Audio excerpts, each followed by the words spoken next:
So in this chapter, we're going to study matrices and determinants, which is a way that we organize data in mathematics.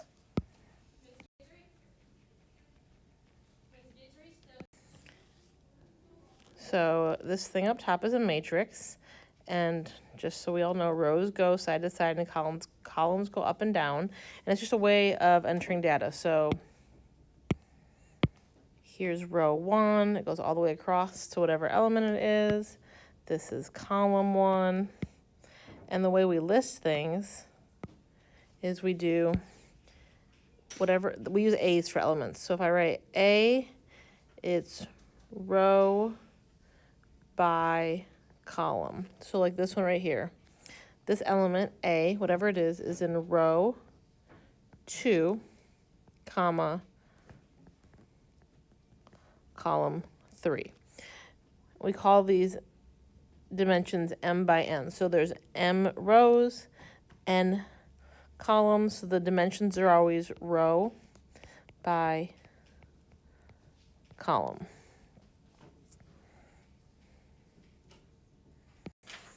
This is what's stated in this first bullet right here about the dimensions. Dimensions are always m by n, or the row by a column. We indicate a specific location, A, I, J, by the ith row and the jth column. Rows go across the matrix and columns go up and down the matrix. And if the number of rows matches the number of columns, then it's called a square matrix, because on a square, the length and the width match each other. So let's practice. We're going to list the dimensions of each one of these matrices. So this first one has one row this way and one column this way. Its dimensions are 1 by 1. This has one row this way, 1, 2, 3, 4 columns. Its dimensions are 1 by 4. This matrix has 2 rows and 2 columns, making it a 2 by 2. It's a square matrix because the dimensions match. This has 1, 2, 3 rows across and 1, 2 columns up and down, making it a 3 by 2. So now that you know what a matrix is, we use matrices frequently to solve systems. So what is listed here is a linear system because none of the variables x, y, z, or w have a power greater than 1, so that makes them linear. So we're going to write what's called an augmented matrix. Really, we're just going to take all the letters and make them go away and write all the numbers in a matrix. So when we do this, we need to rewrite each equation so that it has all the terms in it, the x, y, z's, and w's. So I'm going to go ahead and take a second. I'm going to rewrite each equation. So I'm going to write the x's first, plus the y's, plus the z's, plus the w's equals just the constant number at the end. That's how the format they're all going to be. So if I write this first one, I have x, oopsies, hang on, I didn't mean to have a highlighter. If I write this first one, it's going to be x plus 3y plus 0 z's minus w equals 9. The next one is going to be 0 x's minus a y plus a 4z plus 2w equals negative 2. The next one is going to be x plus 0 y's minus 5 z's minus 6 w's equals 0. The last one is 2 x's plus 4 y's minus 3 z's plus 0 w's equals 0. And what I'm going to now do is I'm going to go through and I'm going to take the coefficients. Oops. I'm going to make a matrix. Just the numbers. So we're going to write a big, tall matrix. And first I'm going to write all my x values down. So I had 1, 0, 1, 2. Then I'm going to write my y values down. 3, negative 1, 0, 4. Then I'm going to write my z values down. 0, 4, negative 5, negative 3. W's were negative 1, 2, negative 6, 0. Now this would be called a coefficient matrix if I left it like this. These were all the coefficients in their appropriate spots. The reason it's called an augmented matrix is we're going to draw this dotted line. which is the augmented part, and then this dotted line kind of represents the equal signs. So this first row across equaled 9, the second row across equaled -2, and then 0, and then, oops, I made one little boo-boo. This is not a 0, this is a 4 right here. And so then this last one equals 4. So what I just wrote is called an augmented matrix. This thing right here. Because it has all the coefficients, and then the dotted line augments it, and it lists the answers on the other side. So we can write systems in what's called augmented matrix, and we can do what's called down here row operations, so that we can get zeros and solve for variables like we were doing in chapter 7. So here are the row operations which are typically done. You can interchange two rows. Like I can literally switch row 1 with row 2. I can multiply an equation or a row by a non-zero constant. That's what you do when you try to eliminate variables. You multiply one equation by a number so you can add them up and cancel them out. And then you can add that multiple, like I just said, of an equation or a row to another line so that you can get a variable to cancel out. So those are what's called elementary row operations. So we're going to go ahead and look at the next page and examine some elementary row operations. So in the first one, here's my original matrix right here. And you can see that here was row 1 and row 2, and then in the new one, it says it switched row 1 with row 2. So now row 1 is down here and row 2 is up here. We've interchanged them. In the next one, it says that it multiplies row 1 by a half. So if you look, here's my row 1, and then on this line, it's half as big. And then the last one I've taken, it says -2 row 1s plus row 3. So it took row 1, it multiplied it by a -2. So it made it -2, -4, +8, -6. And then it added it to row 3. So if you look, -2 plus this 2 right here makes the 0.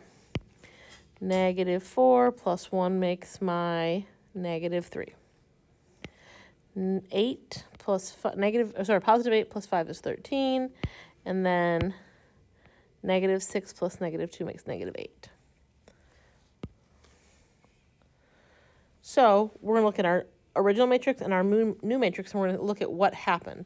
So first thing to look at is that row 1 stayed the same. Row 3 stayed the same. So something happened to row 2. So if you look, a dead giveaway at what happened is sitting right here in the spot. I need that first thing to go away without changing my second thing. So the row that I want to use is this one because there's a 0 in that second spot, and that's going to not affect my 1. But this 1 I can get to affect my 0.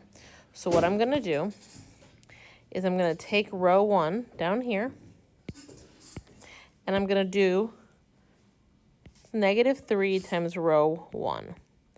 That's going to get me -3, 0, -6. Now I need to add that to the row 2, the row that I had. So plus row 2, which is 3, 1, 7. So when I add these two rows up, 0, 1, 1, which is exactly what I have right here. So this row right here is -3 times row 1 plus a row 2. This is what occurred. That is the elementary row operation.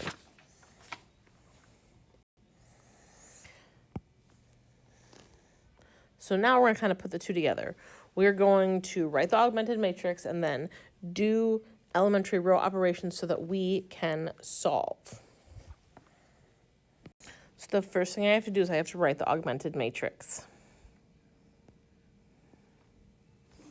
So I have 1x, -2y's, 3z's, ... equals 9. -1x's, 0, oh no, sorry, not 0. 3y's, 0z's equals -4. And then the last one I have 2x's, -5y's, 5z's equals 17. So when you pick what row operations to do, what you're trying to do, and let me just look at, since we have a 3 by 3 matrix here, not counting the augmented column, I have 1, 2, 3, 1, 2, 3, 1, 2, 3. So what my goal is just in this, I call it the magic triangle, is because this is a 3 by 3 matrix, this bottom triangle of 3 dots, I would like to have zeros all here. Because if I had zeros all here, then whatever the z term is right here would equal some number, and I could solve for z. And then I can take z and plug it back up here, and use the z that I got right here to then solve for this y. And then I can back substitute one more time and use the z and the y that I got to then find this x. So what I'm trying to do is get this golden triangle, this red triangle right here. I want those to be zeros. That would be super helpful. And so what my best goal for you, or my best direction for you, is what you're really doing is you're picking a variable and you're choosing to get rid of it. So what I want to do right now is I want to get rid of, let's deal with the -1 right here. Because if I can get rid of this -1 that's right here without affecting my z down here, then I just can figure out what y is, and that allows me to substitute around. And now, I'm going to be very honest with you. There's no more right way than the other or which variable to pick. It's just what you choose and what you see. I am going to be very specific, though, when I ask you. I need you to number your steps, specifically on your homework and on your test, because that way I can easily see where the steps came from. So this was not a step. That's just the augmented matrix. So for to go from where I started, actually, I'm going to number it. I take it back. I'll number that. That was step 1. So what I'm going to do is I'm going to take these 2 rows, and if I add them together, I can get the x's to cancel off in that first spot easily, because 1 plus -1 is nothing. So I'm going to really do row 1 plus row 2, and I'm going to put that in row 2. So what I just wrote out right there is very important. It tells me exactly what you're doing. So I'd be really appreciative if you could write that on the side. It makes it much clearer and easier to check. It counts as your work. So if I add row 1 plus row 2 and I put it in row 2, that means I'm going to leave 1, -2, 3, 9, and I'm not touching the last row, so 2, -5, 5, 17. And then I'm going to put this combination into my new row. So if I do 1 plus -1, it becomes a 0. If I do -2 plus 3, it's a 1. And then if I do 3 plus 0, it's a 3. And then 9 plus -4 is a 5. So in that middle equation, I've gotten rid of the x. So now that I've gotten rid of the x, I want to stay on this bandwagon of getting rid of x again. So now what I'm going to do is I'm going to take these 2 rows. So I'm going to do -2.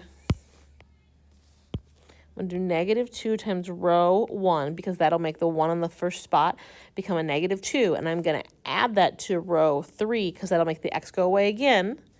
And I'm going to put it in row 3. So what I did was I picked a variable. So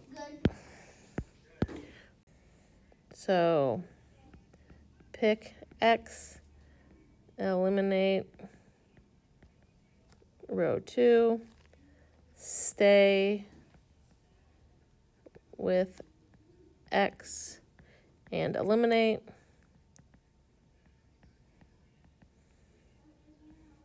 row 3. That's going to take care of this 0 here and this 0 here. So off to the side here, if I'm going to do -2 times row 1, I just like to write off to the side what that is so I know what I'm adding with. So I'm going to get a -2, a 4, a -6, and a -18. And so now, when I go down here and I add that into row 3 and put it in row 3, first I'm going to copy down 1, -2, 3, 9, 0, 1, 3, 5. And I'm going to take what I have over here and add it to row 3 and put it in row 3, just like it says to do right here. So -2 plus 2, there's that magic 0 I wanted. Negative 5 plus 4 is a negative 1. And then negative 6 plus 5 is also a negative 1. And then negative 18 plus 17 is a negative 1.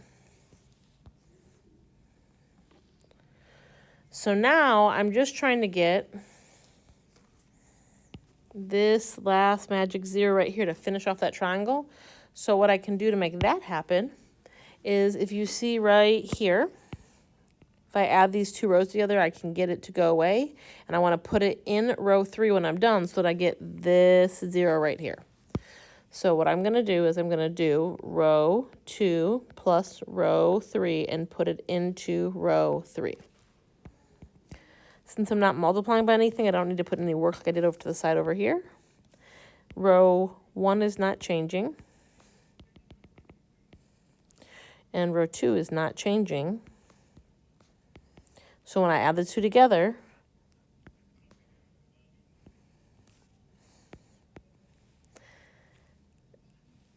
now from here, I think you could solve the system. I want to, with fidelity, finish the problem the way I started it.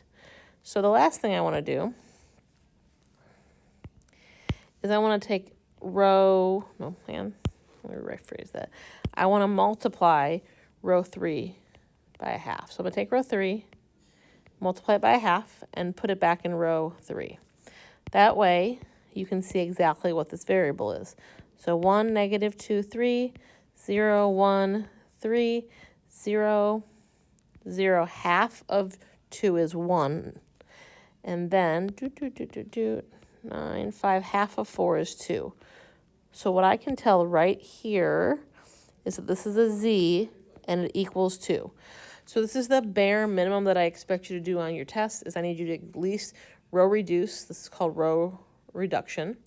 And we're reducing the rows till you get a 1, and you can see that that variable, that 1z equals something. So from here, now I can back substitute. Since I know z equals 2, I can then take that back up here to this equation.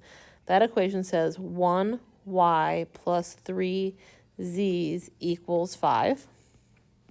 So y plus 3 times 2, because z is 2, equals 5. Y plus 6 equals 5. Y equals negative 1. And now I can back substitute one more time into this equation right here. So that equation says 1x minus 2y plus 3z's equals 9, and I can plug my values in. So I don't know x, so x minus 2, y was negative 1, plus 3 times 2 equals 9. X plus 2 plus 6 equals 9. That's an 8 subtracted over x equals 1. And then you write your equation or your solution to the system as a three-way ordered pair. It's not an ordered pair, it's an ordered triple. X first, always in alphabetical order. So x, comma, y, comma, z. And here's your answer. So again, I just want to rephrase and reiterate this. This is my bare minimum expectation. I've numbered my steps. And I need to get down to where I have a 1 equals a variable, and then I'm okay with you working backwards and back substituting in. So now we're going to talk about row echelon form and reduced row echelon form. So in the previous example, we went far enough to solve for a single variable, and then we could back substitute. This is known as reduced row echelon form, that very last step we took. So row echelon form and reduced row echelon form. In a matrix, row echelon form has the following properties. Any rows consisting entirely of zeros,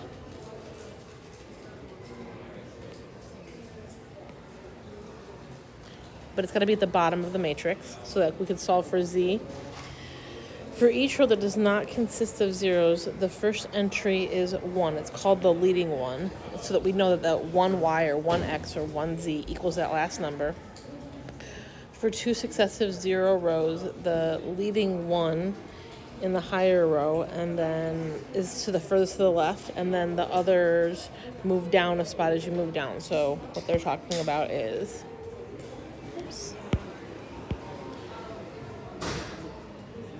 So I have the 1 here, and I'll have however many places there were, but in the next one, it moves over a spot, and so on. To be reduced row echelon form, if every column has a leading 1 and every other position below, every column has a leading 1, has zeros in every other position below its leading 1. So we're going to go below, and we're going to list out what these are. So if you look at this first one, the zeros are great, but you see how I have a 2 here, but a 1 here? That's not allowed to happen in reduced row echelon form. So this is just row echelon form, not reduced row echelon form.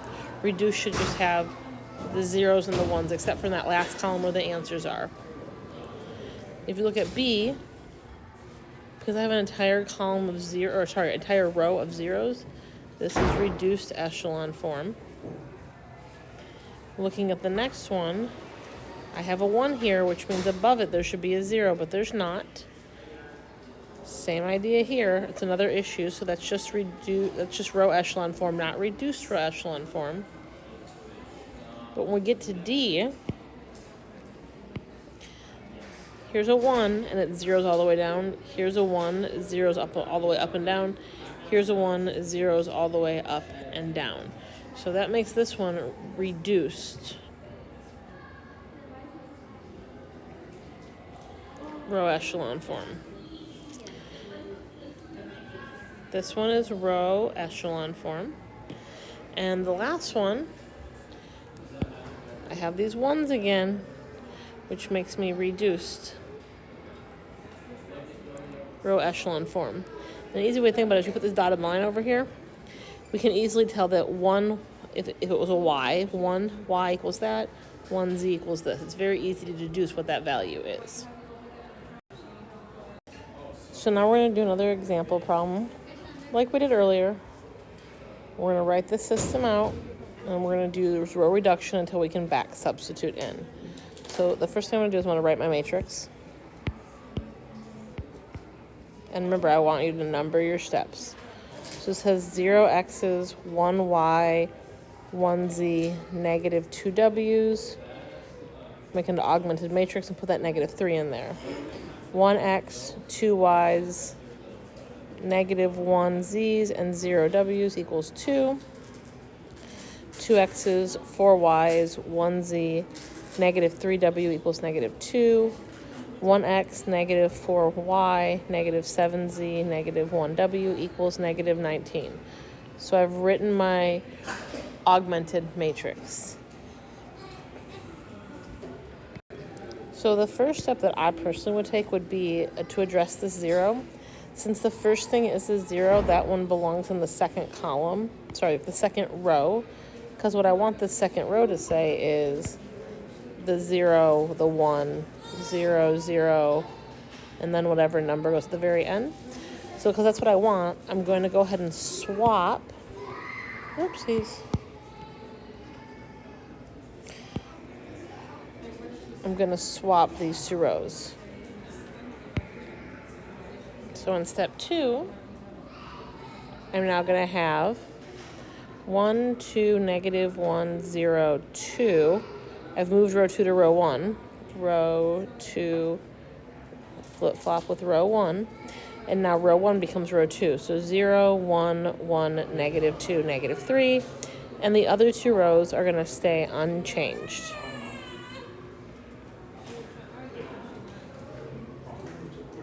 So here's my new augmented matrix.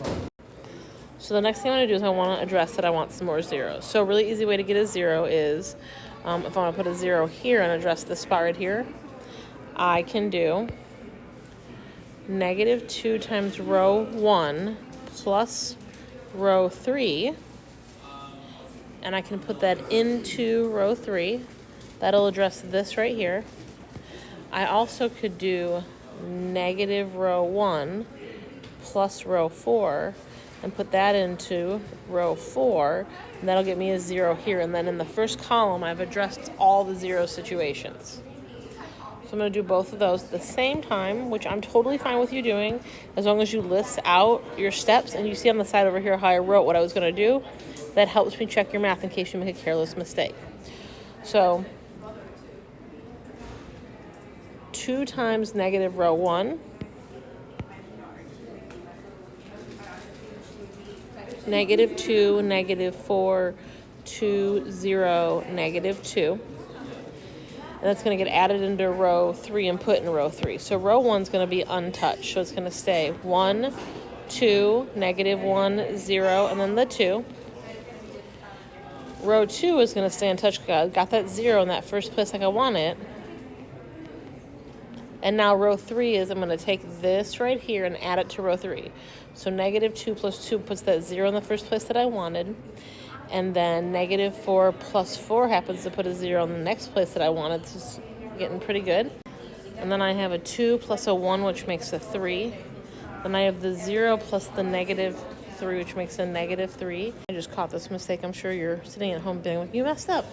I had a 2 here, and a 2 times a negative 2 is a negative 4. So then my negative 4 plus my negative 2 makes a negative 6 right here. So that was the red stuff that I took care of. This is that red work over on the side, and now I'm going to do the blue stuff. So really what I'm going to do is the opposite of row 1 plus row 4. So negative 1 plus 1 makes a 0. Negative 2 plus negative 4 makes a negative 6. 1 plus negative 7 makes a negative 6. 0 plus negative 1 makes a negative 1. Then negative 2 plus negative 19 makes a negative 21. Okay, step 4. Let's look at what I can do. So to get to step 4, I need to address the zeros in that bottom row right there. And if you look at row 2 and those 1s, I think if I took the row 2 and multiplied by some 6s and added it to row 4, I could get rid of those 6s and get the 0, 0, 0 across the front that I want. So I'm going to do 6 times row 2 plus row 4. I'm going to put that in row 4. So down here, let's write 6 times row 2 is going to be 0, 6, 6, negative 12, negative 18.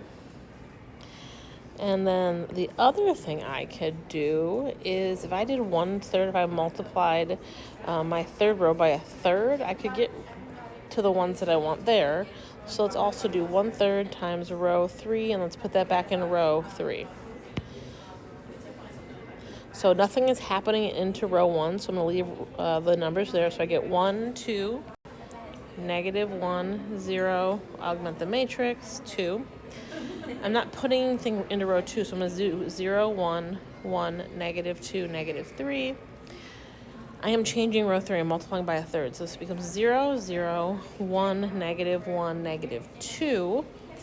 And then if I do 6 times row 2, which is my green stuff, plus row 4, 0 plus 0 is 0. 6 plus negative 6 is a 0. Negative 6 plus a 6 is a 0. And then negative 12 plus negative 1 is a negative 13. And then I have my negative 18 plus my negative 21, which makes negative 39.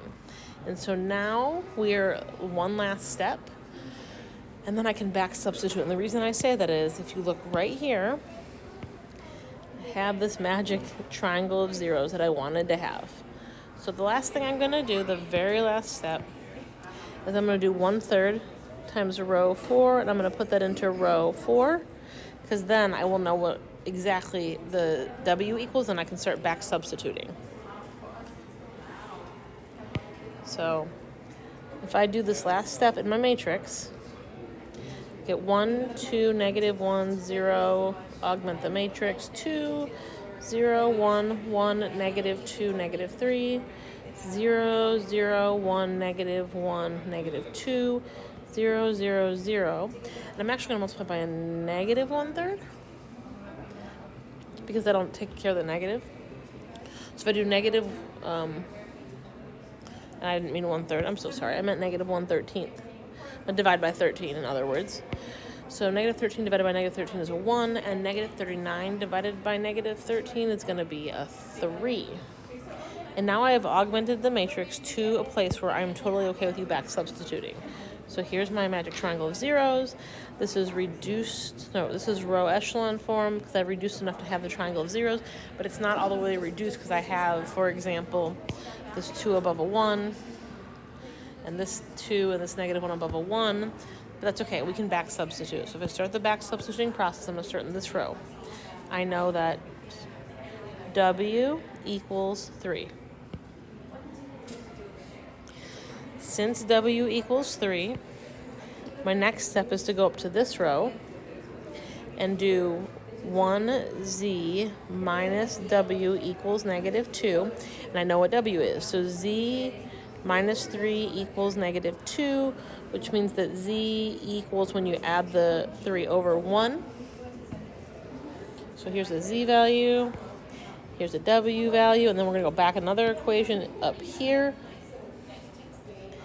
So in that equation it says 1y plus 1z minus 2w's equals negative 3, and you plug in the numbers you got. So I don't know y yet, so y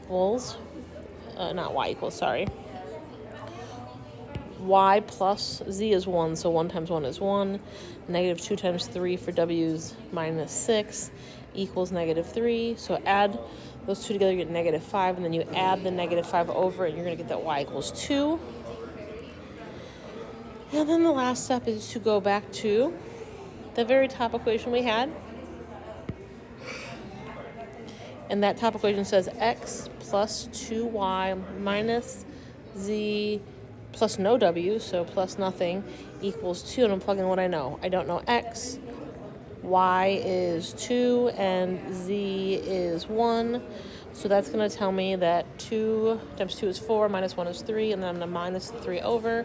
So when you get to the x is negative 1, then you're right, your answer is a ordered quadruple because there's 4 things. So negative x, and then y is 2, z is 1, and w is 3. You write them in the order that they were in the matrix. So x, y, z, and w. There's your ordered quadruple in the solution.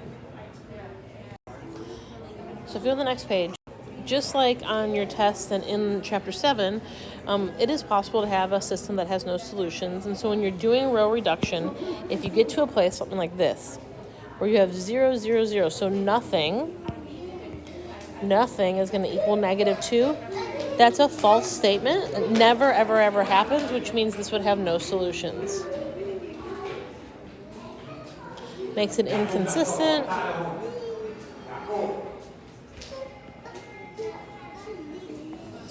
So that's the end of 8.1. There's another video posted for 8.2, and I will be very honest with you when I tell you that 8.1 is definitely harder than 8.2.